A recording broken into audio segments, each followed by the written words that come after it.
立法會主席 President of the Legislative Council.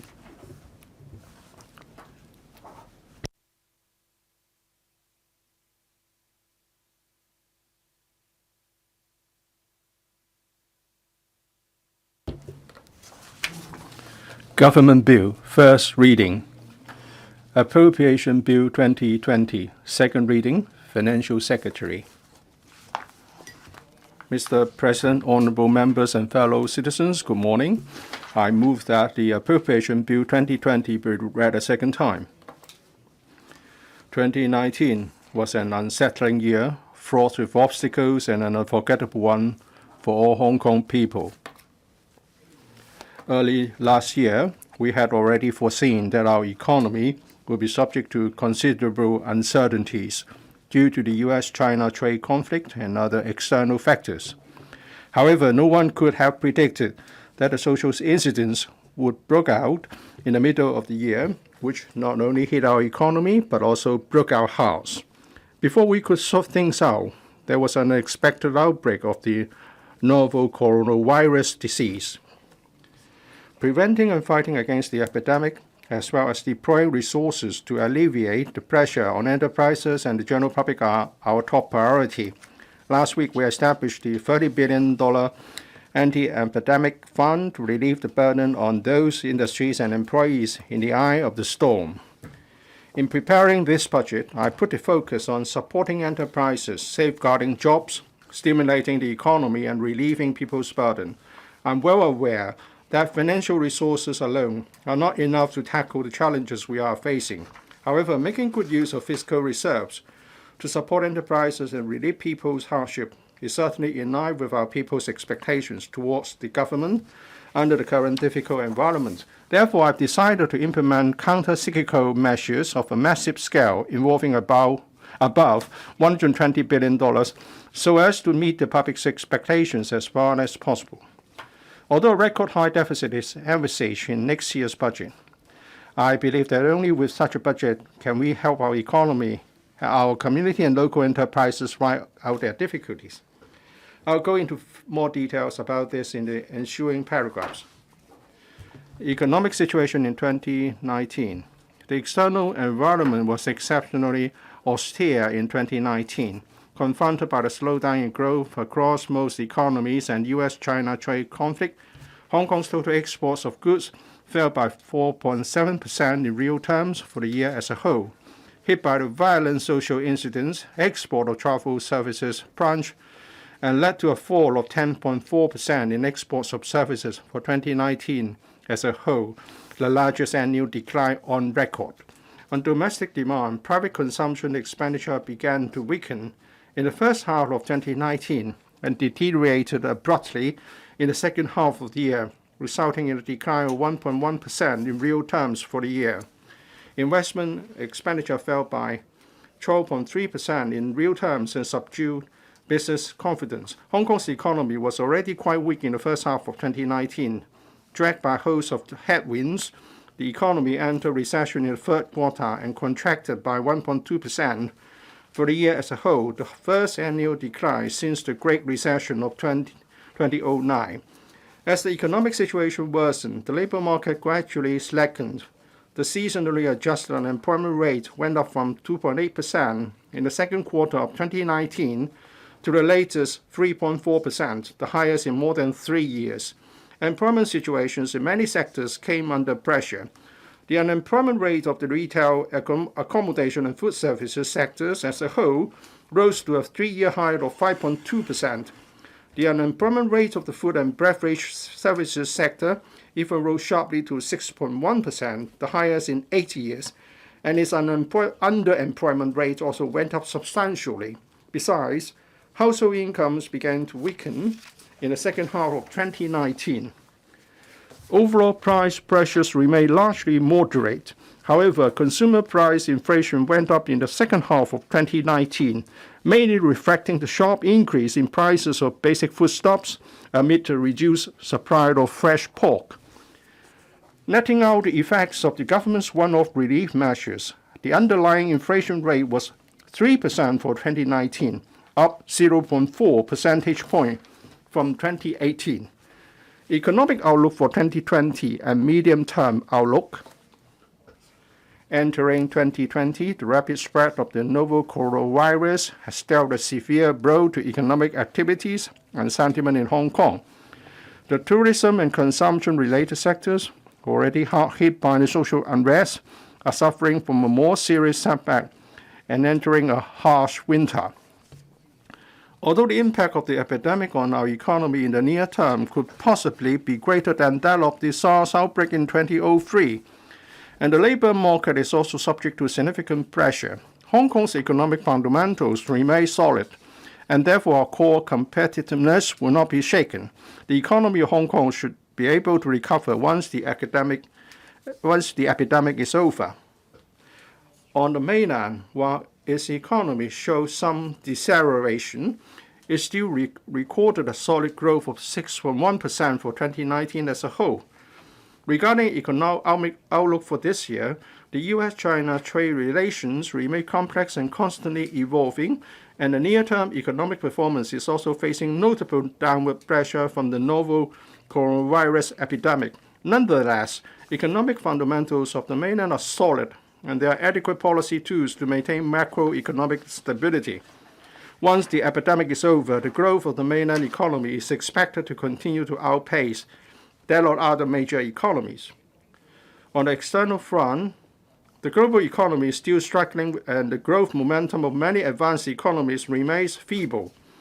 Although the economic growth in the U.S. eased last year, the resilient labor market will still continue to support private consumption. Nevertheless, market forecasts generally point to the further growth moderation in the U.S. economy this year. Besides, economic growth of the euro area will remain modest this year amid subdued manufacturing activities. After the consumption tax hike in October last year, Japan's economy has already seen visible downward pressure. This, coupled with structural issues such as an aging population and huge public debt, suggests that economic growth should be rather subdued this year. Elsewhere in Asia, the emerging economies of the Association of Southeast Asian Nations will likely to continue to see solid economic growth in the medium to long term, giving resilient domestic demand. The development of the U.S.-China trade relations is the most significant uncertain factor facing the global economy. Moreover, the geopolitical risks in the Middle East and uncertainties surrounding the Brexit negotiations could possibly send shocks to the global financial market and slow down economic recovery. The outbreak of the novel coronavirus epidemic will also affect production and transportation in the mainland and Asia, as well as the global supply chain operation. This will deal a further blow to the global economy. The International Monetary Fund has therefore lowered the mainland and global economic growth forecast for this year recently. To sum up, Hong Kong's economy is facing enormous challenges this year. The outlook is far from promising in the near term. Having regard to the stimulus effect of the fiscal measures, I forecast our economy will grow by minus 1.5% to 0.5% in real term in 2020. On inflation, global inflation is expected to remain modest. Subdued local economic conditions in the near term will contain the upward pressure on local costs. The moderation in residential rentals will also help lower overall inflation. Taking the various factors into account, I forecast that the headline inflation rate and underlying inflation rate will ease to 1.7% and 2.5% respectively in 2020. On property market, the residential property market has been largely quiet since last June, with transactions and prices generally retreating. Yet, the current flat prices are still out of line with economic fundamentals and people's affordability. The government will continue its endeavor to increase land and housing supply. In the medium term, the economic outlook for Hong Kong remains positive. The development of our country and Asia will continue to be the key driving force of global growth, given the huge market potential of the mainland, as well as the opportunities brought by the Belt and Road Initiative. And the development of Guangdong, Hong Kong, Macau, Greater Bay Area, Hong Kong can leverage its strengths, grasp the opportunities, and explore a greater room for development. Yet, on the other hand, we have to strive to overcome the constraints stemming from aging population and dwindling labor force and shortage of land. The social incident also revealed there are conflicts to be addressed. Balancing the various factors, I forecast Hong Kong economy will grow by an average of 2.8% per annum in real terms from 2021 to 2024, slightly lower than the trend growth rate of 2.9% over the past decade. The underlying inflation is forecast to average 2.5%. Riding out the crisis together. In view of the tough economic environment, we adopt an expansionary fiscal stance and make optimum use of our fiscal reserve to implement counter-cyclical measures with the objective of supporting enterprises, safeguarding jobs, stimulating the economy, and relieving people's burden, so to help Hong Kong tide over the difficulties. Hong Kong's economy has seen negative growth since the second half of 2019. Since August last year, announced 4 rounds of support measures targeted at enterprises and individuals involving a total of over $30 billion. Since January 2020, Hong Kong has come under the threat posed by the novel coronavirus outbreak, which further dealt a blow to the economy. We must take decisive measures to tackle the situation. The government earlier announced the setting up of a $30 billion anti-epidemic fund to implement 24 measures to further enhance our capability in combating epidemic and providing assistance to enterprises and members of the public. To provide further relief to the community, I will implement the following measures. For enterprises, new relief measures include A. Introducing a concessionary low-interest loan under the SME Financing Guarantee Scheme, under which 100% guarantee will be provided by the government. The application period will last for 6 months. The maximum amount of loan for eligible enterprises is based on their salary and rental expenditures for 6 months, subject to a ceiling of $2 million. The repayment period is up to 3 years, and on an opt-in basis, a principal moratorium is available for the first 6 months, during which only interest payments have to be paid. The government will provide guarantee of up to $20 billion under this concessionary loan scheme. B. Reducing profits tax for the assessment 2019-20 by 100%, subject to a ceiling of $20,000. The reduction will be reflected in the final tax payable for the year of assessment 2019-20. This will benefit 141,000 taxpayers and reduce government revenue by $2 billion. C. Waiving rates for non-domestic properties for 4 quarters of 2020-21, subject to a ceiling of $5,000 per quarter in the first 2 quarters and ceiling of $1,500 per quarter in the remaining 2 quarters for each rateable non-domestic property. This proposal is estimated to benefit 420,000 non-domestic properties and reduce government revenue by $3.2 billion. D. Waiving the business registration fee for 2020-21. This will benefit 1.5 million business operators and reduce government revenue by $3 billion. E. Waiving the registration fees for an annual return except for late delivery charged by the company's registry for 2 years. This will benefit about 1.4 million companies and reduce revenue by about $212 million in total. Moreover, I will continue to implement the following measures. F. Providing a subsidy to each eligible non-domestic household accounts for 4 extra months to cover 75% of the monthly billed electricity charges, subject to a monthly cap of $5,000 per account. This will involve an expenditure of about $2.9 billion. G.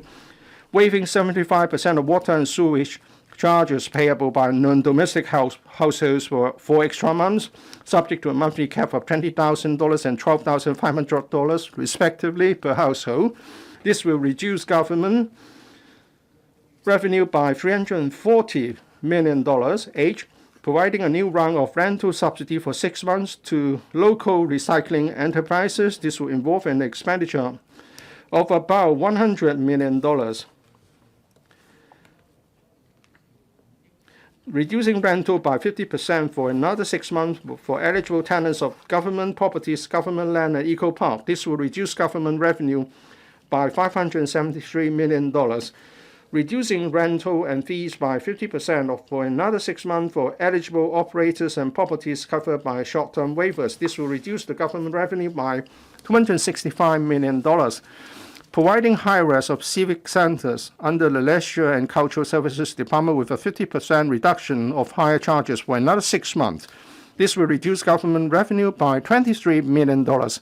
And offering another 6 months of fees and rent reduction for cruise lines and assisting talents of the cruise terminal. This will reduce government revenue by $18 million. The above initiatives will cost a total of $18.3 billion. I hope that they will not only help support our enterprises, but also safeguard jobs for more than 3 million workers. I appeal to all employers and employees to stand together to ride out the difficult times. In light of the deteriorating employment situation, I will provide an additional annual funding of $30 million to enhance the employment programs of the Labor Department, with a view to further encouraging employers to hire the elderly, young people, and persons with disabilities. This initiative includes raising the ceiling of the on-the-job training allowance payable to employers under the employment program for the elderly and middle-aged, the youth employment and training program, as well as the work orientation and placement scheme. The enhanced measures are expected to be implemented in the second half of the year and benefit some 4,000 persons annually. The Employees Retraining Board, ERB, will enhance the new tranche of the Love Upgrading Special Scheme to be launched in July this year and provide about 10,000 additional places in order to provide training and allowance for employees affected by the economic downturn. The ERB will also, through legislative amendment, increase the maximum amount of monthly allowance of each eligible trainee from $4,000 to $5,800. The initiative will benefit over 40,000 trainees annually, incurring additional expenditure of about $2.5 billion.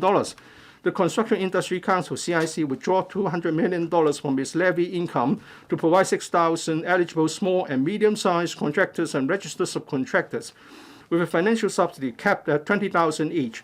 To tide the industry over the present difficulties, the CIC will also provide training allowances to those underemployed in-service workers attending its training courses so as to upgrade their skills.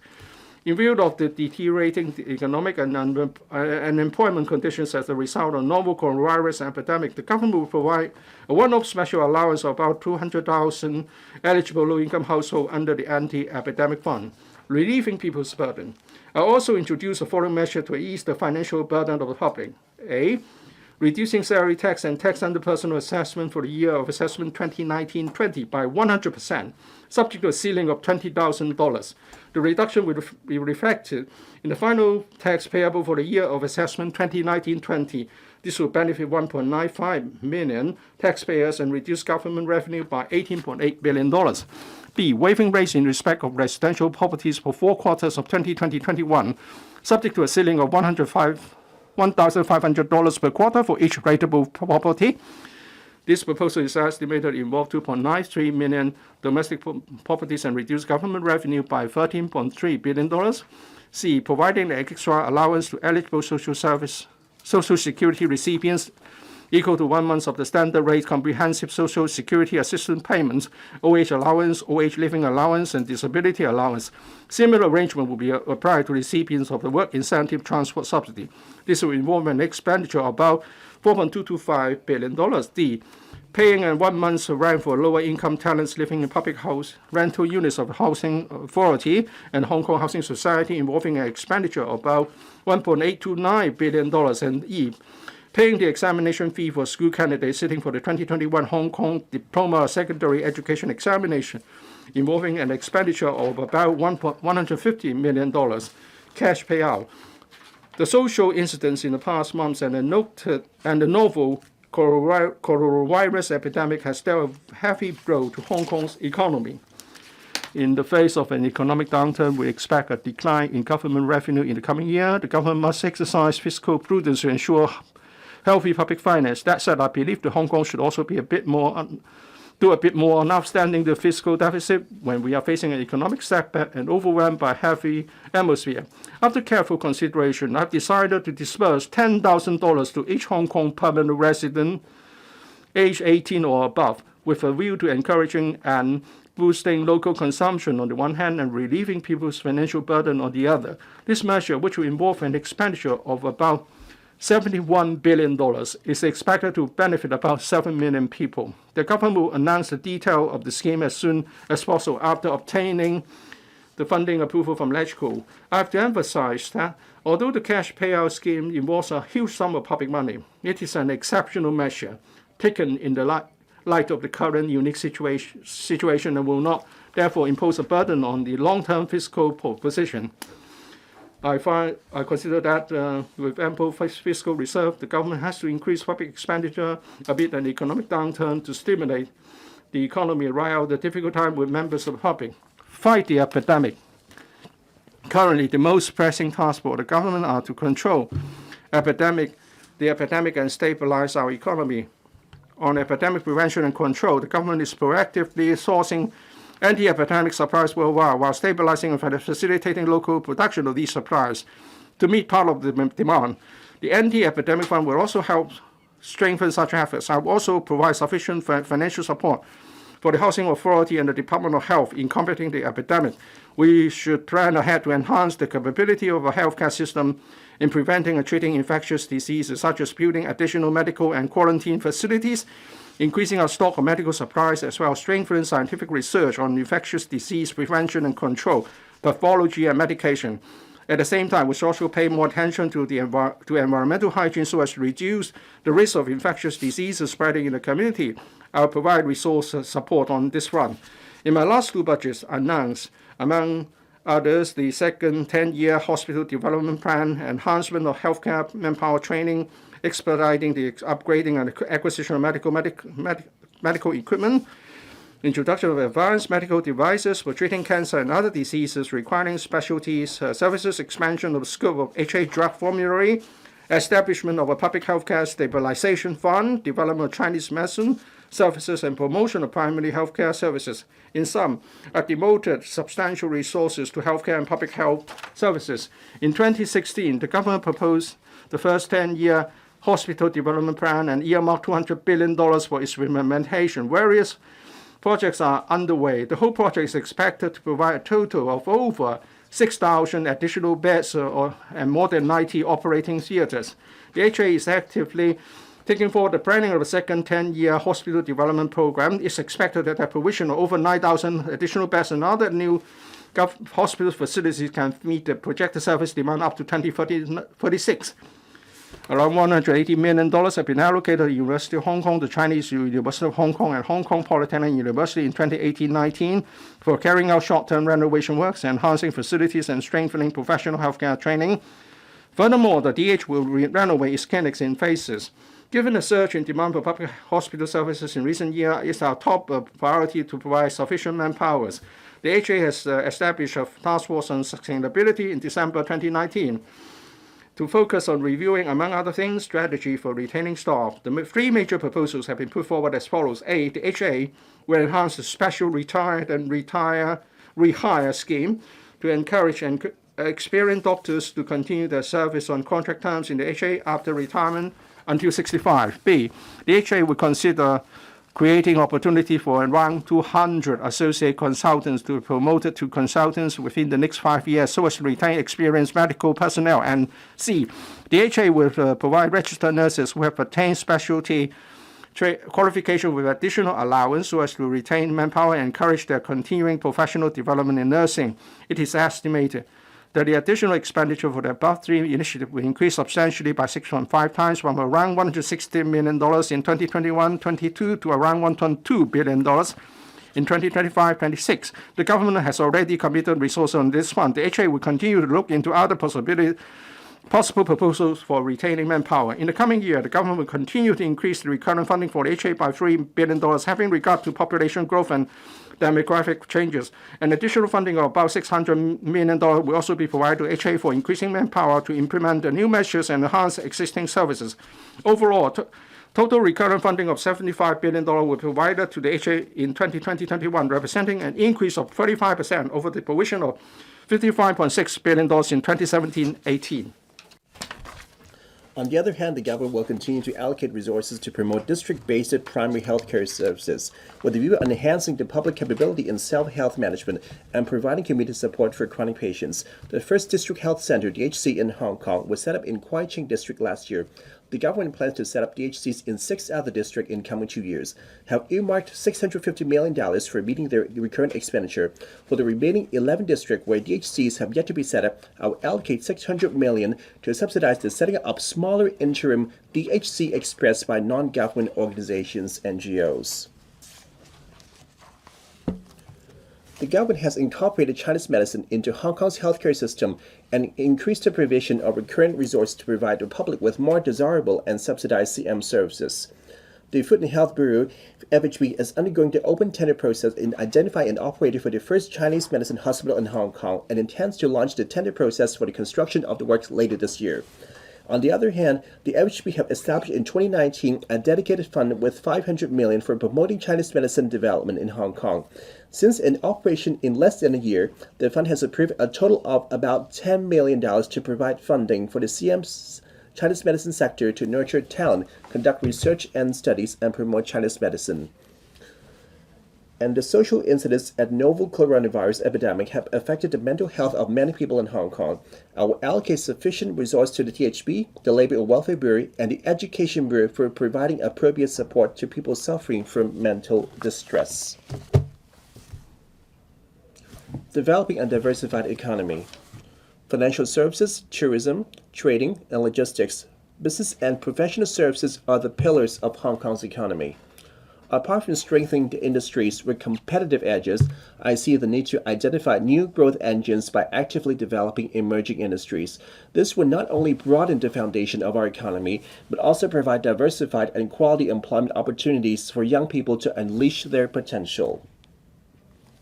Financial services. We have been continuously enhancing our financial market infrastructures and regulatory regime with the aim of boosting the competitiveness of Hong Kong as an international financial center. The financial market is highly volatile. To ensure financial security, under my steer, the financial regulators have taken great efforts on shock resistance and market surveillance for the operation of a stable and orderly financial market. We will continue to fulfill the dual role of facilitator and regulator. While consolidating our strength and developing the market, we will ensure that our regulatory framework can keep pace with the times, manage systemic risk effectively, and provide protection for investors. Securities market. The security markets in Hong Kong enjoyed flourishing development in the past year. Since the launch of the reform in April 2018 to facilitate the listing of new economy companies in Hong Kong, a total of 17 enterprises have listed in Hong Kong under the new regime and raised more than $200 billion, representing more than one-third of the funds raised through initial public offerings during the same period. The rapid growth of the exchange-traded fund ETF market in recent years have brought new opportunities for the development of our security market. In order to strengthen the competitiveness of Hong Kong as an ETF listing platform, I propose to waive the stamp duty on stock transfer paid by ETF market makers in the course of creating and redeeming ETF units listed in Hong Kong. This initiative would further reduce the transaction cost of ETF listed and spur the development of ETF market in Hong Kong. Green finance. Last year, we saw the successful offering of our inaugural green bond of US $1 billion under the government green bond program.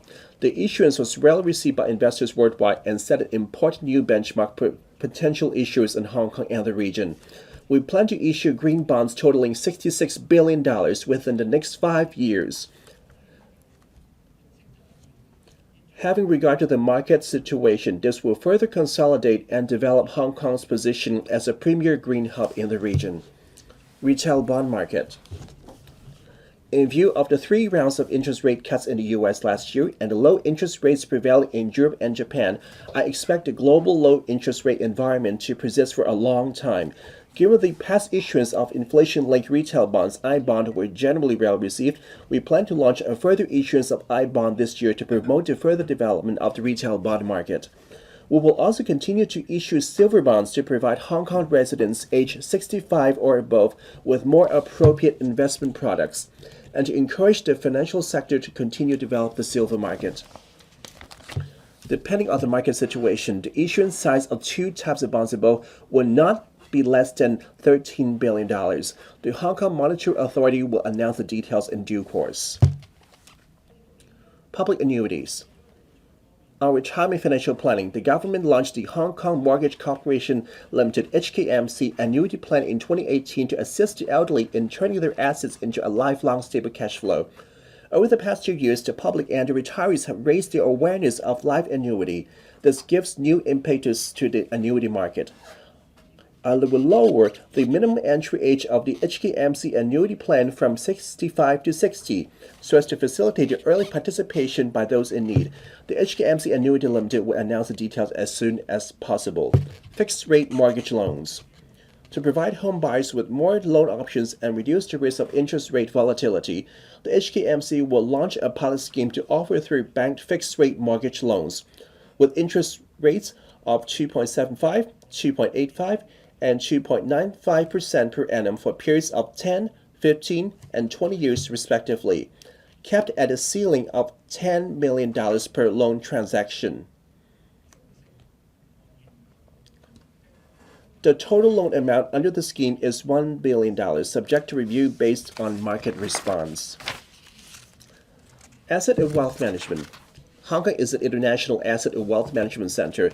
Development of the Greater Bay Area presents enormous opportunities for the sector.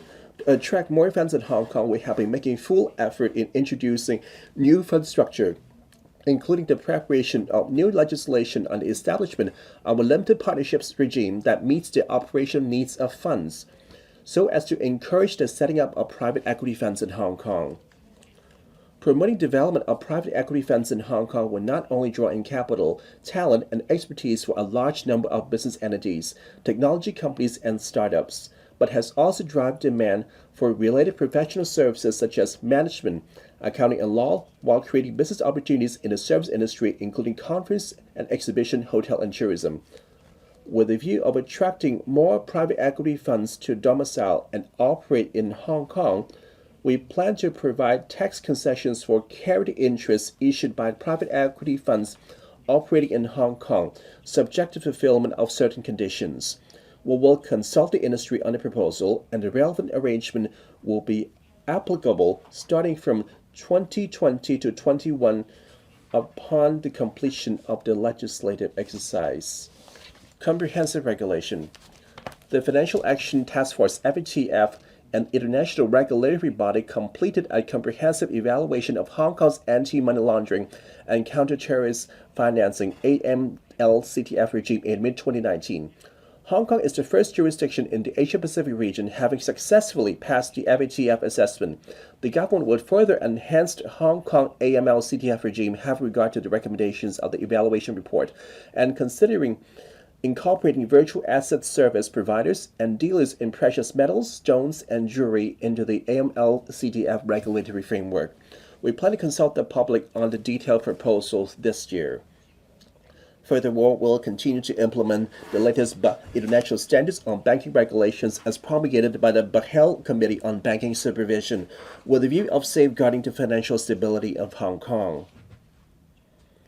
Innovation and Technology. Innovation and technology, INT, is an important growth engine for future economic development. In the past 3 years, the government introduced a number of policies and allocated over $100 billion to support a series of measures for the development of INT. The local INT ecosystem has become more vibrant. Schools and parents are attaching greater importance to STEM education. Local INT companies have won awards time and again in international competitions, whereas a number of unicorns have emerged. While there are still some way to go to develop INT into mature industries, I'm convinced that our current investment will bear fruits in the future. Promoting research and development is a crucial part of IT development. The government is developing 2 Inno-Hong Kong research clusters at the Hong Kong Science Parks, one focusing on healthcare technologies and other on artificial intelligence and robotic technologies. They have received overwhelming response from many world-renowned universities and research institutes. With the first batch of R&D centers expected to be set up progressively this year, we are actively exploring the establishment of a 3rd Inno-HK research cluster. The government will continue to provide enhanced tax deduction for qualifying R&D expenditure incurred by enterprises and subsidize local R&D work through an innovation and Technology Fund (ITF) with a view on fostering technology transfer as well as application and commercialization of R&D results. The government will extend next month the coverage of the public sector trial schemes to all technology companies conducting R&D activities in Hong Kong. On R&D and application, with the recent anti-epidemic work as an example, the government had used the electronic wristband developed by the Logistic and Supply Chain Multi-Tech R&D Center to facilitate home quarantine. The Nano and the Advanced Materials Institute have also authorized a mass manufacturer to use its patented nanofiber technology to produce a highly breathable mask that is capable of killing bacteria. The government is also exploring the technology solutions related to reusable masks. Reindustrialization and industry development. The government has been promoting reindustrialization in Hong Kong through the provision of infrastructural, financial, technological, and talent support. We will inject $2 billion into the ITF for launching the reindustrialization funding scheme to provide financial support for manufacturers on a matching basis for setting up new smart production lines in Hong Kong. We will also provide the Hong Kong and Science and Technology Parks Corporation (HKSTPC) with an additional funding of $2 billion for converting an old factory in Yuen Long Industrial Estate into a microelectronics center to provide modern manufacturing facilities. From April 2020 onwards, the government will enhance the technology voucher program to promote the wider use of technological services and solutions among local enterprises for increasing their productivity or upgrading and transforming their business processes. The government funding ratio will increase from the current level of 2/3 to 3/4, and the include funding ceiling from $400,000 to $600,000. The ceiling of the number of approved projects will also rise from 4 to 6. Developing I&T infrastructure. The HKSTPC exploring the possibility of Phase 2 of the Science Park Expansion Program. I will earmark $3 billion for the program. The Data Technology Hub and the Advanced Manufacturing Center being developed by the HKSTPC in Chung Kwan O Industrial Estate will be completed as scheduled in the first half of this year and in 2022 respectively. We're now going through the statutory town planning procedures for the Cyberport 5 development site and plan to submit a funding proposal to LegCo in the first half of 2021. Construction is expected to be complete in 2024 at the earliest. The expansion will attract more technology companies and startups to Cyberport. Supporting startups. We support startups through various means, including strengthening the support of the HKSTPC and Cyberport for their tenants and incubators, backing university startups through the Technology Startup Support Scheme for universities, making use of the Innovation and Technology Venture Fund for co-investing with venture capital funds in local technology startups. Transport and logistics.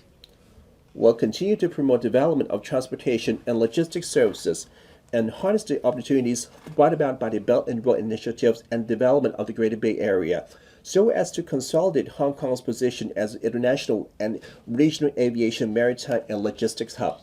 Air cargo sector. The Airport Authority Hong Kong AA estimate upon the full commissioning of the 3-one-way system at the end of 2024, the Hong Kong International Airport HKIA will boost its annual passenger and cargo handling capabilities to around 100 million and about 9 million tons respectively, thus meeting the air traffic demand at least up to 2030. Meanwhile, the AA is expanding the Express Air Cargo Terminal, developing a premium logistics center and strengthening the airport capability in handling high-value temperature-controlled cargoes in an effort to reinforce our leading position in air freight logistics. To foster cross-border logistic and trading activities and grasp business opportunities in e-commerce, I set aside $5 billion last year for the development of the Air Mail Center at the HKIA. Hong Kong Post has completed preparatory work and plan to submit a funding application to LegCo within this year with a view of commencing the works as soon as possible. Maritime sector. The government will continue to assist the port industry in enhancing operational efficiency and strive to develop high value-added maritime services by leveraging our strength in professional services. The government will amend the relevant legislation to provide tax concessions for the ship leasing business, including offering a profit tax exemption to qualifying ship lessors and a half-rate profit tax concession to qualifying ship leasing managers. Besides, profit tax will be halved for eligible in-trade businesses, including marine insurance. The government will also explore other tax measures to attract more global shipping businesses operators and commercial principals to set up shop in Hong Kong. enhancing operational effectiveness of the logistics sector. To encourage the logistics industry to enhance productivity through technology application, the government will introduce a pilot subsidy scheme this year with an injection of $345 million. Each eligible third-party logistics service provider will receive subsidies to implement up to 4 projects subject to a cumulative subsidy ceiling of $1 million. The scheme is expected to benefit about 300 companies. Tourism. The tourism industry has suffered successive setbacks since the middle of last year. The government has been maintaining close liaison with the industry players, have rolled out since last year several measures to alleviate their operating pressure, and the anti-epidemic fund will also implement measures to help the industry. I will allocate an additional amount of over $700 million for the Hong Kong Tourism Board to step up promotion and revive the tourism industry when the epidemic is over. Trade. I will allocate an additional funding of $150 million to the Trade Development Council (TDC) for organizing various initiatives to promote Hong Kong, setting up Hong Kong Pavilion, Hong Kong Design Gallery, and pop-up stores in major overseas cities, and organizing trade delegations. In addition, the Anti-Epidemic Fund have also set aside resources to provide subsidies to enterprise for attending conferences and exhibitions organized by the TDC, and subsidized conferences and exhibitions to be held at the Hong Kong Convention and Exhibition Center and the Asia World Expo. These measures will help re-establish the confidence of the international community in Hong Kong as Asia business hub and explore market opportunities for Hong Kong companies. Professional services. With a talent pool and rich international experience, the professional service sector supports development of various industries in Hong Kong and reinforce our position as an international financial and business center. We will continue to support the sector in expanding into overseas and mainland markets. We will also seek to promote the development of our professional services sector in the Greater Bay Area under the early and pilot implementation approach. Respect for the rule of law and the independence of the judiciary are among the cornerstones underpinning Hong Kong's success. I will earmark about $450 million for the Department of Justice to implement the Vision 2034 Rule of Law project so as to strengthen our community's understanding of the concept of the rule of law and its implementation. Cultural and creative industries, cultural development. Hong Kong is an international cultural metropolis where the Eastern and Western cultures meet. Cultural and arts activities not only enrich the life experience and foster the cultivation of personal qualities, but also create room for young people to display their creativity and offer them job opportunities. In 2019-20, the government total expenditure on culture and arts exceeds $5 billion. We'll continue to promote traditional Chinese culture and actively through the Intangible Cultural Heritage Funding Scheme and the Cantonese Opera Development Fund. At the same time, we will encourage local arts groups and artists to showcase to the world the cultural strength and the artistic achievement of Hong Kong.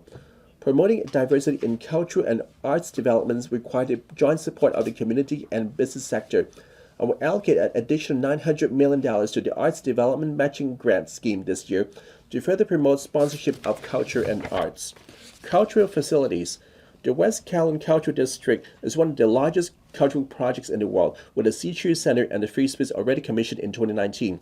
The remaining cultural and arts facilities, including the Visual Culture Museum and plus the Hong Kong Palace Museum and the Lyric Theatre Complex, will be completed in the next 2 years to provide world-class venue for the guests. The Hong Kong Museum of Art reopened at the end of last year, while the East Kowloon Cultural Center under construction is targeted to commence operation in 2022.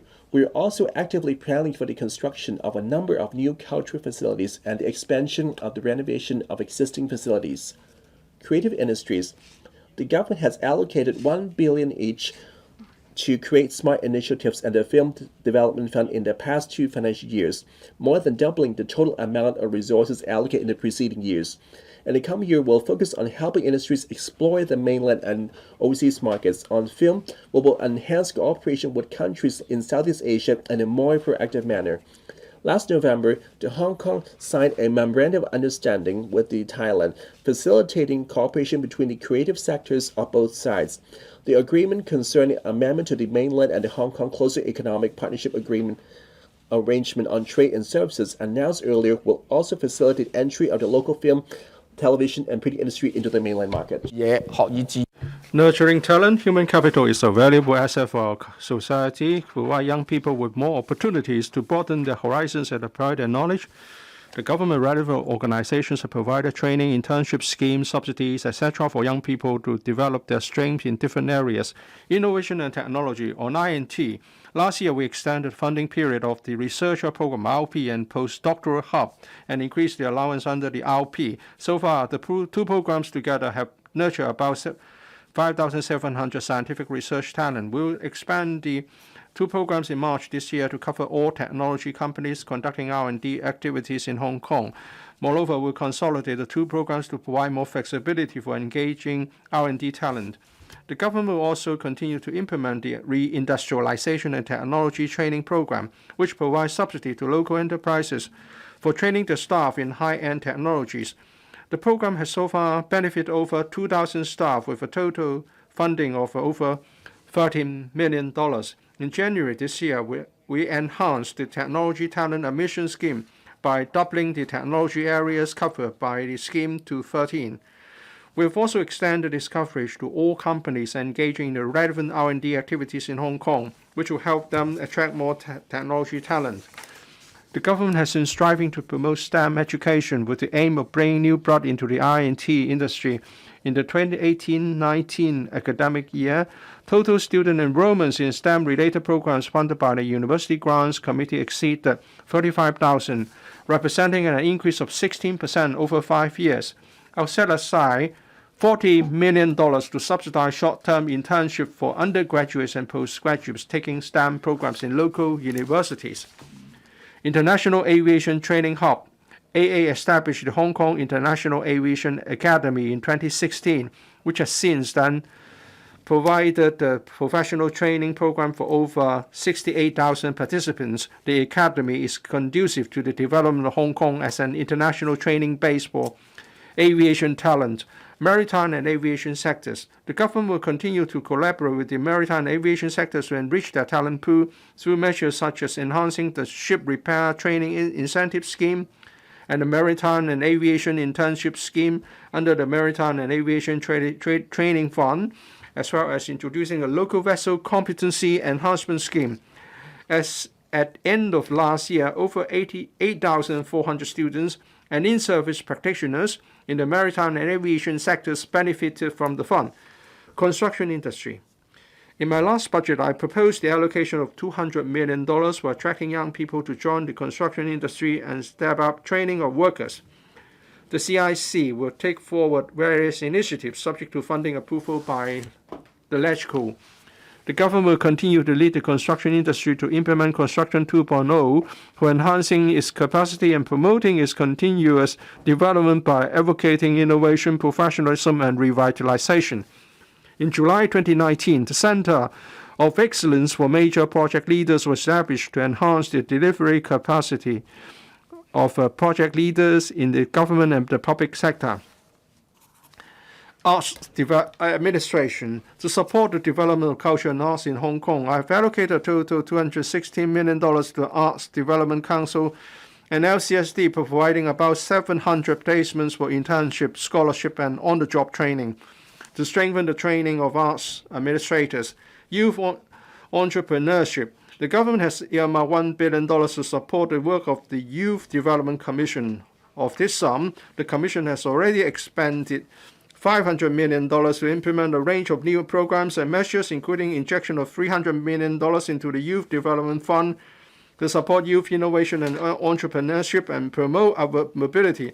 About $100 million under the fund will be granted to support over 10 NGOs in implementing youth entrepreneurship projects, under which subsidies will be provided for nearly 200 young entrepreneurs who intend to start or have already started their businesses, while startup support and incubation services will be rendered to about 4,000 young people.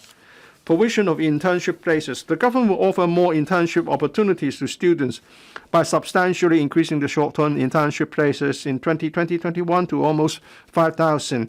This will enable the students to better understand the operation of the government and the public sector and gain experience, thereby facilitating their planning ahead for future development. Guangdong, Hong Kong, Macau, Greater Bay Area. The Greater Bay Area, with a population of over 70 million and a GDP of 1.6 trillion US dollars, presents an enormous market and ample room for development for Hong Kong. Under the outline development plan for the Guangdong, Hong Kong, Macau Greater Bay Area, Hong Kong is positioned in the Greater Bay Area not only as international financial, transportation, and trade centers and an international aviation hub, but also as a global offshore renminbi business hub and an international asset management center and risk management center. Our services industry is heading for the development of high-end and high-value-added services and making great efforts to develop I&T industries as well as international legal and dispute resolution services. Last year, the leading group for the development of the Guangdong, Hong Kong, Macau Greater Bay Area, the leading group, announced successively 24 key policy measures to benefit people from all walks of life and facilitate the development of our professional services sector in the Greater Bay Area. These measures will offer greater convenience to Hong Kong people developing their careers, working and living in the Greater Bay Area, and facilitate the flow of people, goods, and capital within the area. Financial services industry. The leading group has announced 6 finance-related measures covering areas such as personal banking services and insurance. Regarding the establishment of a two-way wealth management connect scheme, good progress has been made in the discussions between Hong Kong and the mainland. On the premise of ensuring prudent management of risk and protection of investors, the scheme aims to enable residents of Hong Kong and mainland cities in the Greater Bay Area to invest in wealth management products in each other's market. This will create more business opportunities for the financial industries of the two places and provide more choices for residents therein, thereby facilitating the cross-boundary flow and use of renminbi, and in turn further reinforcing Hong Kong's position as the hub for offshore RMB business, as well as the intermediary for capital flowing into and out of the mainland. We strive to implement the scheme as early as possible. With the support of the Central People's Government, Hong Kong continues to be the world's largest offshore renminbi business hub with the largest offshore renminbi liquidity pool, as well as foreign exchange and over-the-counter interest rate derivatives market. With a leading position in renminbi settlement, financing, and asset management, Hong Kong has been playing a bridging role for providing a premium platform for international investors to access the mainland market and allocate RMB assets. We'll continue to explore with the industry and mainland authorities on the expansion of the channels for two-way flow of cross-boundary renminbi funds. Innovation and technology. Hong Kong is a highly internationalized, market-oriented city, enjoying the unique advantage of one country, two systems. The R&D capabilities of our university have attained world-class standard in many areas. Hong Kong's advantages include our competence in R&D, pool of talent, international experience, and safeguards of intellectual property. In parallel, Greater Bay Area features a host of leading I&T enterprises, exemplary capabilities in commercialization R&D results, and advanced manufacturing industries. Through mutual collaboration, Hong Kong and other cities in the Greater Bay Area can form a comprehensive production chain and bolster our overall competitiveness, thereby benefiting the development of R&D industry in Hong Kong and facilitate the development of the Greater Bay Area into an international I&T center. Hong Kong Shenzhen Innovation and Technology Park, the park in the Lok Ma Chau Loop, is a key base for cooperation in scientific research for Hong Kong and Shenzhen in future. The park will provide a maximum gross floor area of 1.2 million square meters, 3 times that of the Science Park. The park is not only the largest I&T platform in Hong Kong so far, but also an important infrastructure for promoting local R&D and reindustrialization. The first phase of ground treatment works is in good progress. We'll seek funding from the LegCo for commencing the May Works Package 1 and construction works of the first batch of buildings. Belt and Road. The Belt and Road Initiative marks its 7th year this year. So far, over 160 countries and international organizations have become partners. There has been a growing interest in greening infrastructure, debt affordability, and exchange rate risk among various parties. Moreover, renminbi will be increasingly be used. We can provide diversified services for Belt and Road projects in the area of infrastructure financing, green finance, renminbi products, and services, insurance, as well as other professional services. Leveraging Hong Kong's platform function for taking forward Belt and Road projects, enterprises from within and outside the country can set up their regional headquarters here to open up new markets, carrying out financing, treasury, and risk management activities, and make use of our insurance, legal, and dispute resolution services. Over the past few years, we have introduced an array of policy initiatives to enhance our competitiveness and attractiveness in this area. On the other hand, the government will continue to actively support local enterprises and professional services sector to go global with mainland enterprises to tap overseas markets by, among other things, setting up business in the mainland's overseas economic and trade cooperation zones. Will also strengthen ties with overseas markets to seize the opportunities brought by the Belt and Road Initiative. Building a livable city. Hong Kong is our home. We'll devote resources to different areas to develop Hong Kong into a more livable city. Land resources. The government is committed to resolving the land and housing problems. We accepted the report of the Task Force on Land Supply early last year and are now taking forward its recommendations in full steam. Housing land. In the medium and long term, various new development area projects will bring about over 210,000 housing units. In particular, the first parcel of housing land under the Tung Chung East reclamation works is ready for handover next month, and is expected to provide 10,000 public housing units in the first quarter of 2024. The land resumption exercise for Kwu Tung North, Fanning North new development areas commenced last year with a view to enabling the first population intake of the public housing development in 2027. Besides, upon funding approval by the LegCo will commence in the second half of the year the first phase of the works for Hong Shui Kiu Ha Chun new development area. As for the Yuen Long South development, the statutory planning process will commence soon and will strive to have the first batch of public housing units in place in 2028. As for rezoning sites for housing development, we have rezoned 135 sites for providing over 147,000 public housing units and approximately 44,000 private housing units over the past 6 years. Rezoning for another 12 sites are in progress to provide some 11,000 housing units, over 90% of which will be public housing.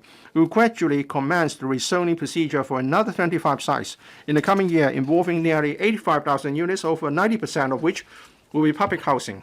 The Planning Department will commence technical studies on the first batch of shortlisted brownfield clusters suitable for public housing development as soon as possible. It's estimated to provide over 20,000 public housing units, with the details to be announced by the Development Bureau in due course. In addition, the Development Bureau is coordinating technical studies for the 3 urban squatter areas in Char Kwai Leung, Ao Chi Wan, and Chok Yuen for 6,300 public housing units.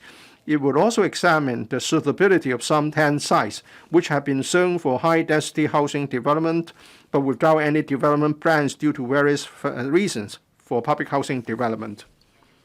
Moreover, the 3-year land sharing pilot scheme will start receiving application in the first half of this year. The area of land to be approved will be kept at 150 hectares. I believe that this can supplement the supply of public and private housing in the short to medium term. Housing supply.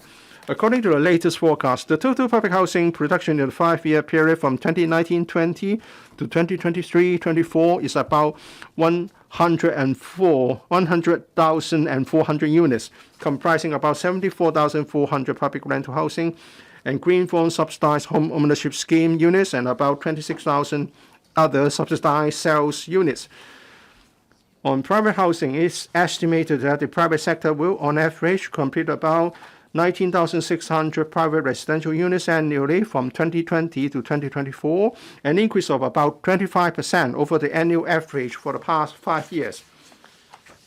Long-term planning for land resources. Over the past year, the Steering Committee on Land Supply under my leadership had been coordinating policy bureaus to reassess the future land requirements of Hong Kong, with the concept of land reserve in mind. The latest land forecast is scheduled to be announced in the second quarter of this year.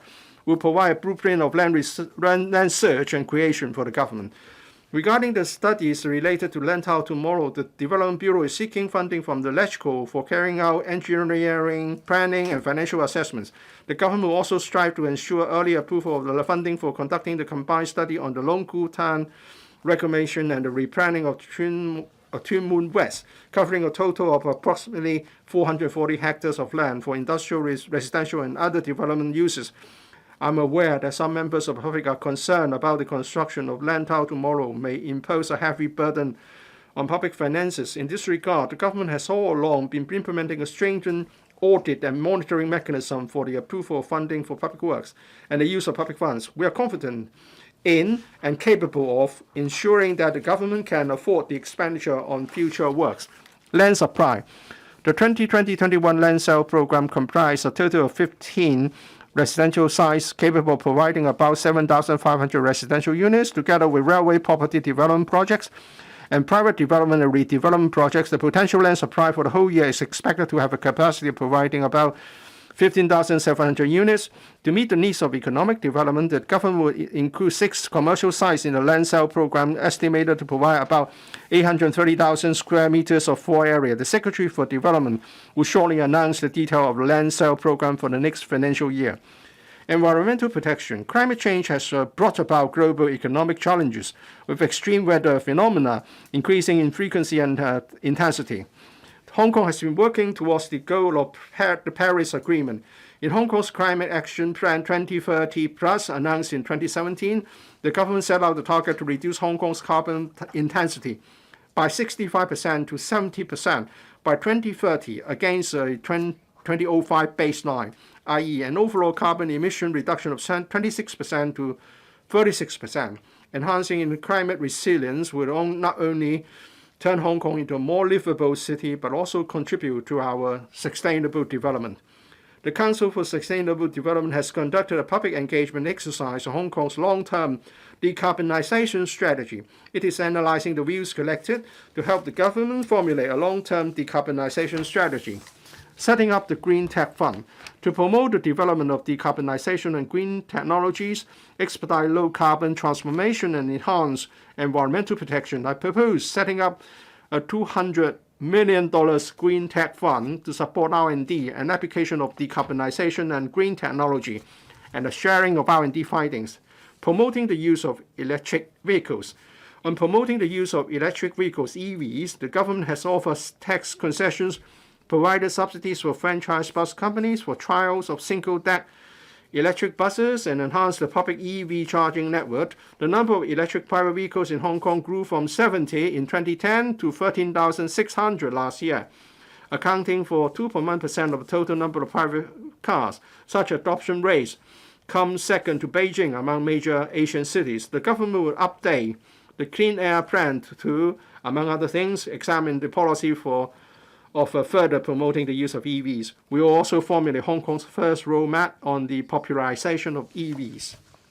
As regards charging facilities, we will launch a $2 billion private scheme this year. The scheme aims to subsidize the installation of charging enabling infrastructure in eligible car parks of private residential buildings, with a view to facilitating the installation of chargers by owners of individual parking spaces. We are researching into electric public light buses that are suitable for local use and the basic specifications and requirements of the associated charging facilities. Relevant guidelines will be formulated. The government will earmark $80 million for a pilot scheme under which green PLBs running on fixed routes will pioneer the switch to EVs. Phasing out Euro 4 diesel commercial vehicles. The government is preparing for the launch of a scheme in the second half of this year to phase out about 40,000 Euro 4 diesel commercial vehicles. I've set aside $7.1 billion for ex gratia payment to the vehicle owners concerned. And to reduce emissions from ferries, the government plans to launch a pilot scheme for electric ferries serving ferry routes in the Victoria Harbour. I've earmarked $350 million for this purpose. Relevant departments will work out details of the scheme. Waste paper recycling. To support the waste paper recycling industry, I propose to set aside a sum of not less than $300 million each year, starting from 2020-21, for implementing a scheme to recycle waste paper. The Environmental Protection Department, EPD, will engage service contractors to collect waste paper across the territory for screening, sorting, and baling before exporting to other places for recycling. This will help stabilize the quantity and price of local waste paper and support the waste paper. The EPD plans to commence the scheme in the second half of this year. Cleaner Production Partnerships Program. The Cleaner Production Partnership Program encourages Hong Kong-owned factories to adopt cleaner production technology so as to help improve the regional environment. I've earmarked $300 million to extend the program for 5 years up to March 2025. Smart City. The Innovation and Technology Bureau (ITB) will announce the Smart City Blueprint for Hong Kong 2.0 this year to further promote smart city development. Digital infrastructure. The world enters a 5G era, with major telecommunications operators launching 5G services in Hong Kong during the year. The government will adopt a multi-pronged approach in facilitating the development and application of 5G network. This includes the implementation of subsidy scheme for mobile network operators to expand optical fiber network to remote villages. We'll also open up more suitable government properties, shelter bus stops, and telephone kiosks for the setting up of radio-based stations by operators to support the development of 5G network. I Am Smart. ITB will launch the I Am Smart one-stop personalized digital service platform in the fourth quarter of 2020. By the middle of next year, members of the public can gain access to more than 100 online government services through I Am Smart. Smart Traffic Fund. I've earmarked $1 billion for the Smart Traffic Fund to provide funding support for enterprises or organizations to conduct research and application of vehicle-related I&T. The fund is expected to commence operation in 2020-21. Geospatial data. Last year, I earmarked $300 million to promote greater use of spatial data in the community. We'll launch the high-quality territory-wide 3D digital map in phases starting from this year and roll out the common spatial data infrastructure portal for full operation by end 2022. This year, I'll further earmark $60 million for the establishment of first geospatial lab to encourage the public to make use of spatial data in developing mobile apps. Digitization of the work supervision scheme. The Development Bureau has actively promoted the digitalization of the work supervision system. Starting from the second quarter of this year, all public works projects will adopt the digital work supervision system in phases. I'll allocate $100 million to develop an integrated digital platform for data integration and information exchanges in order to strengthen project supervision. Sports development. This year is the Olympic year. We'll give the Hong Kong athletes our strongest support to enable them to achieve outstanding results at the Tokyo Olympics and the Paralympic Games. To further promote sport development in Hong Kong, the government will substantially increase the total subvention for the Sports Federation and Olympic Committee of Hong Kong and China, and the 60 National Sport Association from about $300 million to more than $500 million a year over the next 4 years. We'll continue to take forward the new facilities building project for the Hong Kong Sport Institute so as to provide our athletes with world-class training and support facilities. City development. The government will continue to invest in infrastructure projects with a view of building a better city and improving the quality of life. In the next few years, the annual capital works expenditure is expected to reach $100 billion on average, and the annual total construction output will increase to around $300 billion. Harbourfront enhancement. The government had earmarked $6.5 billion for implementing a number of harbourfront development initiatives. Taking the example of the highly popular harbourfront promenades, our target this year is to open up another kilometer or so of new promenades, further extending the total length of the promenades along both sides of the Victoria Harbour to 24 kilometers, making good use of government land. In last year's budget, I set aside $22 billion to take forward the projects under the single-site multiple-use initiatives. The 6 projects in the first batch comprised the redevelopment of the Treatment Clinic, the development of the proposed ambulance depot near the Sheung Wan Fire Station, consolidation of several government sites in Tsuen Wan Town Center, as well as the construction of joint user buildings for community facilities at the former Anderson Road quarry site, Chung Kwan O Town Center, and Shan Mei Street in Sha Tin. We will finalize the mix of community facilities for relevant projects. Railway development. Railway has always been the backbone of the passenger transportation system in Hong Kong, which facilitate daily commuting and promote district development. 2 weeks ago, the Tuen Mun Line Phase 1 was smoothly commissioned. We expect the MTR Corporation Limited (MTRCL) to complete the remaining works of the Tuen Mun Line and the Hong Kong to Admiralty section of the Sha Tin to Central Link as soon as possible, with target commissioning in end 2021 and first quarter of 2022 respectively.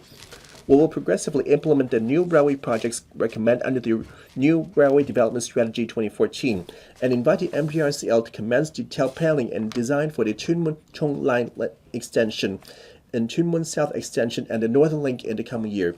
We will consult the public on these new railway schemes after they are finalized. Caring society. The current term government spared no effort and enhanced social welfare services. The recurrent expenditure in this area has increased by 26% from $65.3 billion in 2017-18 to $82.3 billion in 2019-20. In January, the chief executive also announced a number of new recurrent measures to benefit the elderly, workers, low-income families, the unemployed and underemployed, and the underprivileged people. I will continue to allocate resources to strengthen elderly services.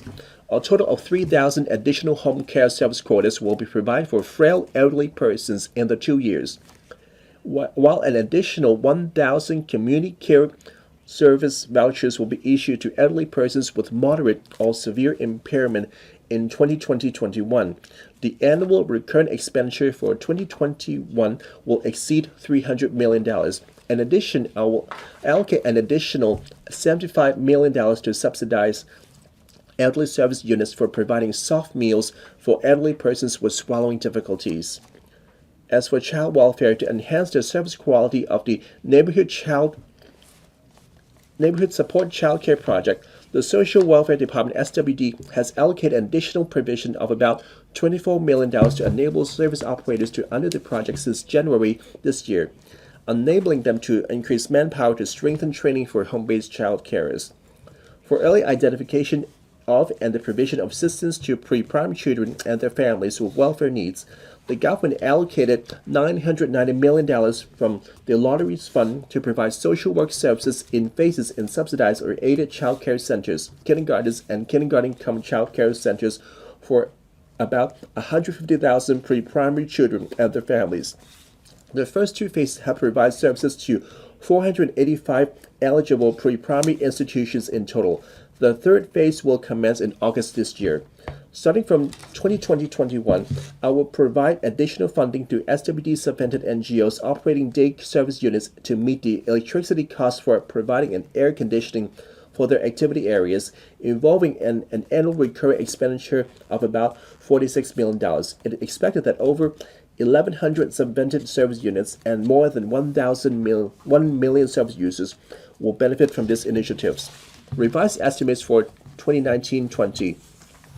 The 2019-20 revised estimates on government revenues is $567.3 billion, lower than the original estimate by 9.4% or $58.8 billion.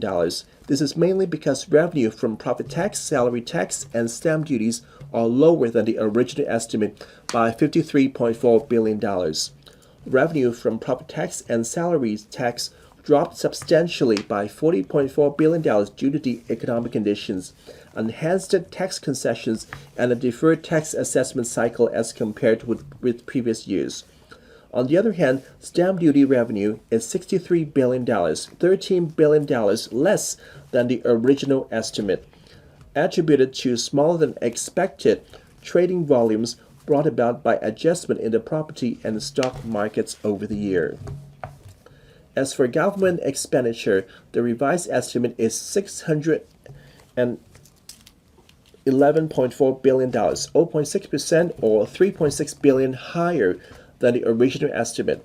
This is mainly because of the establishment of the anti-epidemic fund, and the expenditures on public works project were lower than original estimates. All in all, I forecast a deficit of $37.8 billion for 2019-20. Fiscal reserves are expected to be $1,133.1 billion by 31st of March 2020. The civil service establishment increased by 3,481 posts in this financial year, representing a growth of 1.8%, close to the average growth of 1 to 2% over the past decade. Estimates for 2020-21. The major policy initiatives announced in the 2019 policy address involve an operating expenditure of $48.7 billion and capital expenditure of $24.8 billion. I will ensure the adequate resources are provided to fully support the launch of these initiatives. Total government revenue for 2021 is estimated to be $572.5 billion. Earnings and profit tax are estimated to be $202 billion. Having regard to the land sale program and the land supply target of the coming year, land revenue is estimated to be $118 billion, which decreased by 16.6% compared with the revised estimate for 2019-20. Revenue from stamp duty is estimated to be $75 billion, which increased by 19% compared with the revised estimate for 2019-20. Since taking office, the current term government has launched a series of measures to improve people's livelihood. Operating expenditure for 2019-20 increased by 22.2% compared with the last financial year, with an increase in total government expenditure by 15%.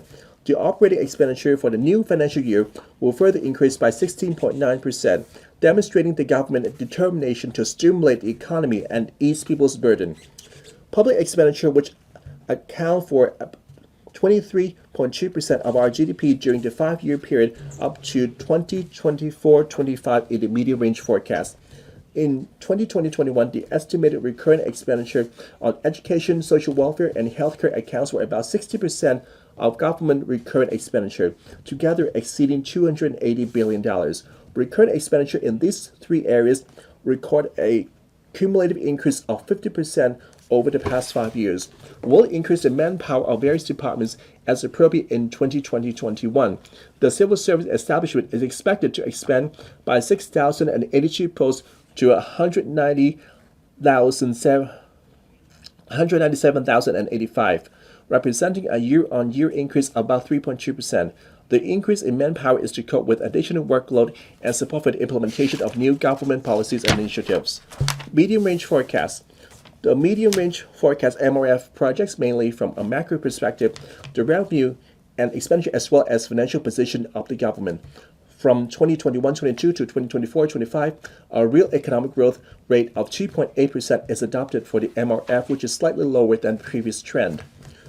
During the above period, the average annual capital works expenditure will exceed $100 billion, while the growth of recurrent government expenditure ranges between 4.3 to 8.6% per annum. Regarding land revenue, the forecast on land premium from 2021-22 onwards is based on the average proportion of land revenue to GDP over the decade, which is 4.2% of GDP. I will also assume that the growth of the revenues from property tax and the other taxes will be similar to the economic growth rate in the next few years. In addition, the forecast reflects the housing reserve will be brought back to the fiscal reserve over the 4 years starting from 2019-20 and the proceeds of the government green bond program. Based on the above assumptions and arrangements, I forecast an annual deficit in the operating account in each of the coming 5 financial years, as well as a surplus in the capital account every year for the same period.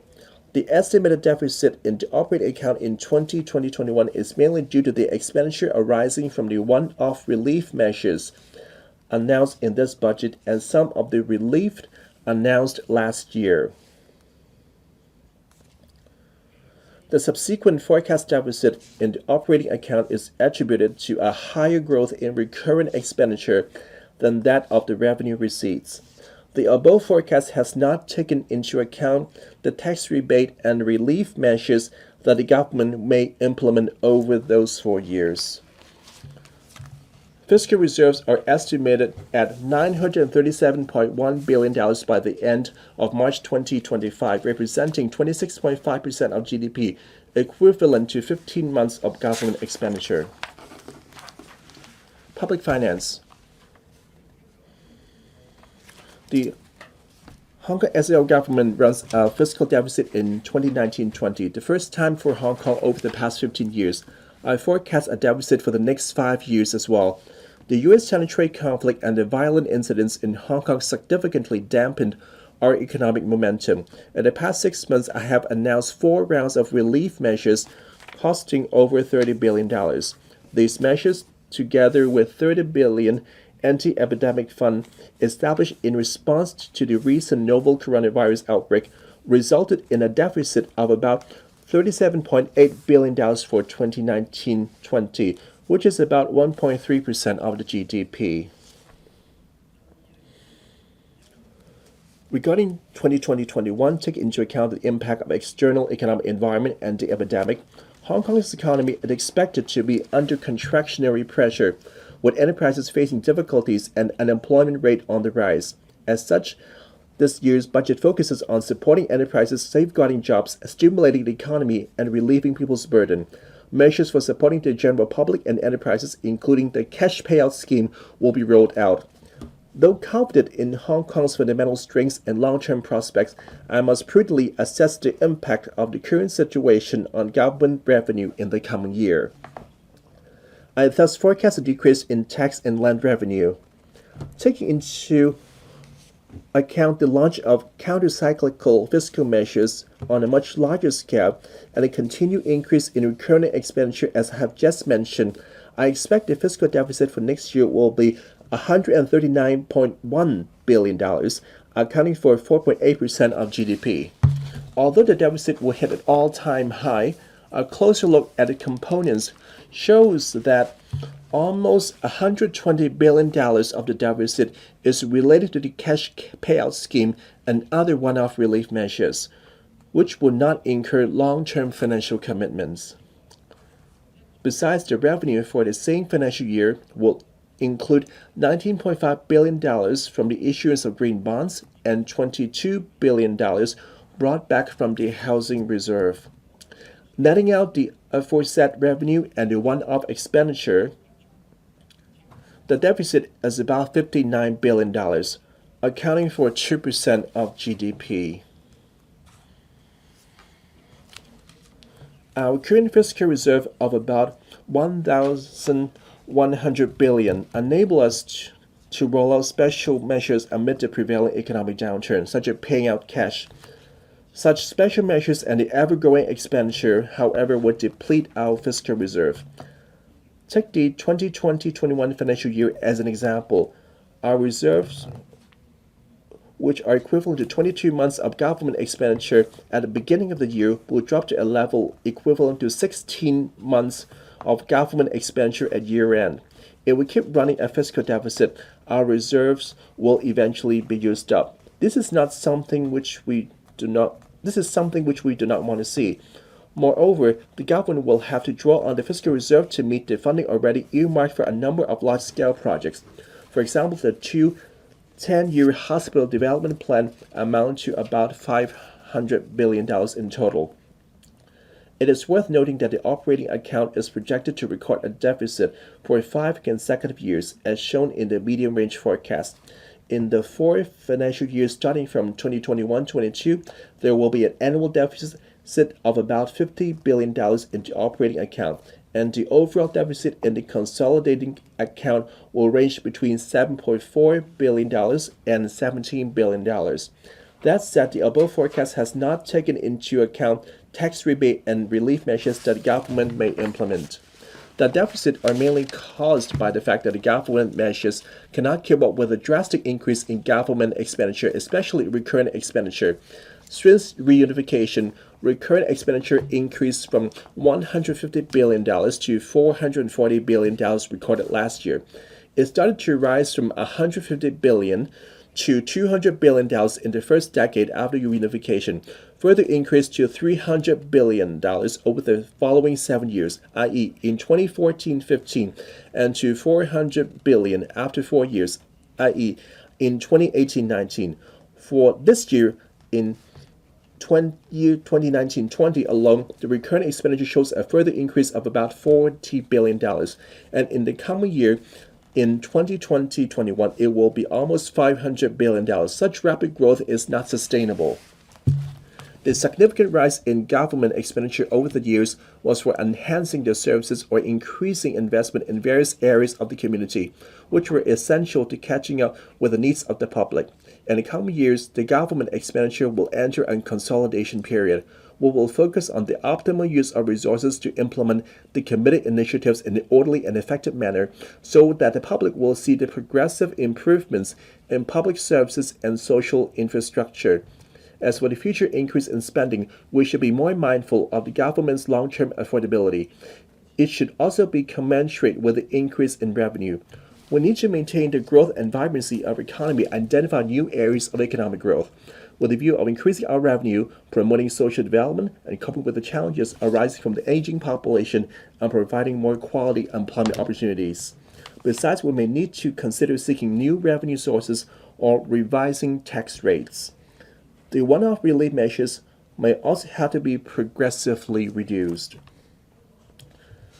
Hong Kong is renowned for its simple and low tax regime, which is based on the principle of territorial source.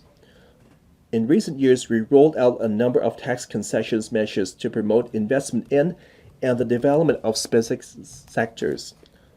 However, new development in the international tax arena will affect the competitiveness of Hong Kong tax regime. In response to the use of tax policy in the international community as a means of competition, the Organization for Economic Cooperation and Development (OECD) is actively exploring the proposal of setting rules for imposing a global minimum tax rate. Under this proposal, if the tax paid by a multinational corporation in Hong Kong is lower than the new global minimum tax rate, its parent company will be subject to additional taxes or defensive measures imposed by the jurisdictions where they are located. As an international financial and business center, Hong Kong will inevitably be affected. The imposition of a global minimum tax rate may undermine the attractiveness of Hong Kong's low tax policy to multinational corporations, thus posing challenges to our territorial source-based tax regime. The proposal will also bring additional tax burden and compliance costs to multinational corporations and affect their incentives for investing and operating in Hong Kong. The government will continue to keep a close watch on development of the OECD's work, make assessment, and devise corresponding measures. I will invite scholars, experts, and members of the business community who are experienced in the fields of international taxation and economic development to tender advice on the matter. This is to ensure that Hong Kong tax regime is not only in line with the new development in the international tax scene, but also help us maintain our premier business environment and competitiveness. Future Fund. The government set up the Future Fund in 2016. In the first 3 years of operation, the fund achieved a composite rate of return of 4.5%, 9.6%, and 6.1% respectively. To further optimize the Future Fund, I've indicated in my last budget that I would invite several experienced persons in the financial services sector to advise on the fund investment strategy and portfolios, with the view of enhancing returns while reinforcing Hong Kong's status as a financial, commercial, and innovation center. This is also crucial for raising Hong Kong's productivity and competitiveness in the long run. A team led by Dr. Victor Fung Kwok Hing has made recommendations to me, which include using part of the Future Fund to set up the Hong Kong Growth Portfolio for direct investment in projects with a Hong Kong nexus. I've accepted the recommendations and will start preparing for their implementation. President, the profound changes occurred externally had Hong Kong intensely affected at the political and economic landscape. Meanwhile, we had an extraordinary year with the recurrence of local social incidents. Social unrest and turbulence have revealed a deep-seated conflicts in our community, which cannot be resolved overnight. We need to address these conflicts patiently and carefully, as they have a far-reaching impact on the stability and development of Hong Kong in the future. I picked an earth tone color for the cover of this year's budget speech. I believe that Hong Kong is still a fertile piece of land. The quality of its crops, however, depends on the seed we sow and the way we cultivate and irrigate it. I believe that no matter what our backgrounds, beliefs, and aspirations are, we all cherish and love Hong Kong. Living on the same land, we're closely connected, sharing joys and sorrows. Hong Kong may have all sorts of shortcomings, but it is our home, which allows diversity and freedom of development. Even if we have been disappointed, we can choose to feel hopeful for our future. Even if we are striving for different goals, we can work together to put aside our differences, make room for resolving conflicts, and drive Hong Kong forward. Thank you, Mr. President.